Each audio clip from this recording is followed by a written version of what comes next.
ద్రౌపది ముర్ము ఇవాళ హైదరాబాద్ రాబోతున్నారు. శీతాకాల విడిది కోసం ఆమె హైదరాబాద్ కు వస్తున్నారు.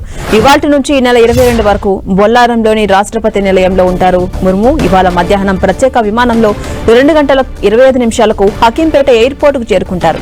తెలంగాణ గవర్నర్ జిష్ణుదేవ్ వర్మ, సీఎం రేవంత్ రెడ్డితో పాటు పలువురు మంత్రులు, అధికారులు ఆమెకు స్వాగతం పలకబోతున్నారు.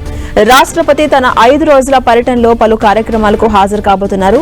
రేపు సాయంత్రం రాష్ట్రపతి భవన్ లో జరిగే సాంస్కృతిక కార్యక్రమాలకు ఆమె హాజరవుతారు.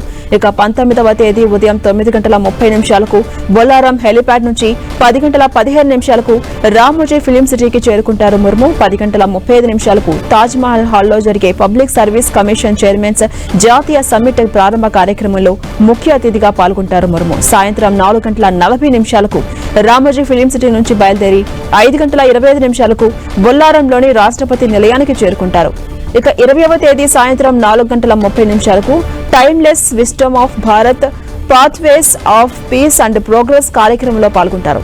21వ తేదీ సాయంత్రం 5 గంటలకు రాష్ట్రపతి నిలయంలో ఎట్ హోమ్ కార్యక్రమం నిర్వహించబోతున్నారు.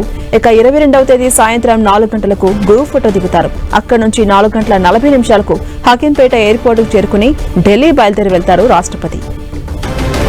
ఇక రాష్ట్రపతి టూర్ నేపథ్యంలో అన్ని విభాగాలు సమన్వయంతో పనిచేయాలని ఆదేశించారు సీఎస్ రామకృష్ణారావు. కేంద్ర రాష్ట్ర ప్రభుత్వ విభాగాలు రాష్ట్రపతి నిలయం అధికారులతో సమన్వయం చేసుకోవాలని ఆయన సూచించారు. వివరణాత్మక భద్రత, ట్రాఫిక్ నిర్వహణ ప్రణాళికను సిద్దం చేయాలని పోలీసు విభాగాలను కోరారు.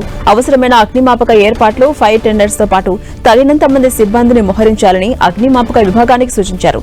వైద్య బృందాలు సిద్దంగా ఉంచాలని వైద్యారోగ్య విభాగాన్ని ఆదేశించారు.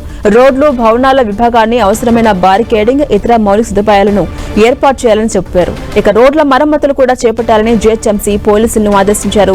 నిరంతర విద్యుత్ సరఫరాను నిర్ధారించాలని విద్యుత్ విభాగానికి సూచించారు.